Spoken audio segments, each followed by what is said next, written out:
ఫీజులు కడితేనే సర్టిఫికేట్లట.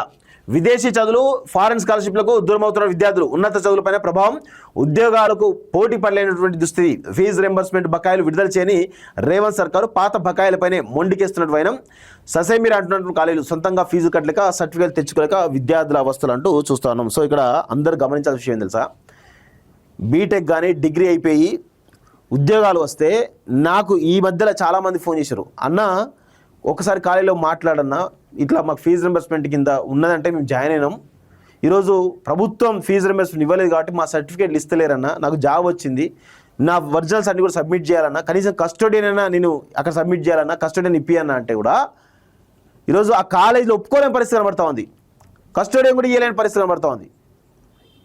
అంటే వీళ్ళు ఎంత దారుణ అంటే లాభాపేక్ష పైసలే ధ్యేయంగా ఈరోజు విద్యా వ్యాపారం జరుగుతూ ఉంది. దీనిపైన ప్రభుత్వం ఎంత సీరియస్గా ఉండాలి? ఎస్, అన్ని కాలేజీలకు సీరియస్గా చెప్పాలి కదా. విద్యార్థుల జీవితాలు ఎందుకు నాశనం చేస్తూ ఉన్నారు? దీనికి కారణం రేవంత్ రెడ్డి కదా. మల్లారెడ్డి లాంటి వాళ్ళు ఈరోజు చాలామంది, పల్లారాజేశ్వరి లాంటి వాళ్ళు కావచ్చు, చాలామంది ఈరోజు విద్యను వ్యాపారంగా చేసుకొని వేల కోట్ల రూపాయలు సంపాదిస్తూ ఉన్నారు.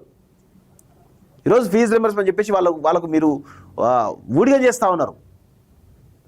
రేవంత్ రెడ్డి ఒక డెసిషన్ తీసుకోవాలి, ఈ కాలేజీల పైన కట్టడి చేసే ప్రయత్నం చేయాలి. చేయకపోవడం వల్ల ఈరోజు ఏం జరుగుతుంది? విద్యార్థుల యొక్క భవిష్యత్ అంధకారంలో పడుతుంది. పై చదువుకు వెళ్ళలేరు, ఫారెన్కు వెళ్ళలేరు, ఉద్యోగాలు వస్తే సర్టిఫికేట్స్ ఉండవు. ఇంత దారుణమైన పరిస్థితిలో ఈరోజు కనబడుతూ ఉంది ఈరోజు మన విద్యా వ్యవస్థ.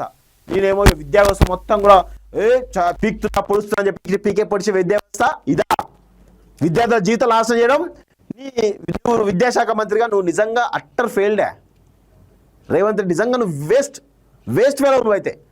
సిగ్గు శరం ఉంటే విద్యాశాఖ మంత్రిగా ఉన్నావు కాబట్టి నువ్వు ఈరోజు వీటిపైన మాట్లాడు.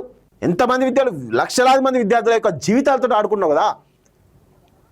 నువ్వు ఒక పాలకుడివి, నువ్వు ఒక ముఖ్యమంత్రివి, నువ్వు ఒక విద్యాశాఖ మంత్రి అంటే సిగ్గైతాను తెలంగాణకి. చదువు రానాడు డిగ్రీ చేసినాడు కూడా విద్యాశాఖ మంత్రి ఏం చెప్తాం? ఇక అట్లా తయారైంది మన రాష్ట్రం యొక్క పరిస్థితి.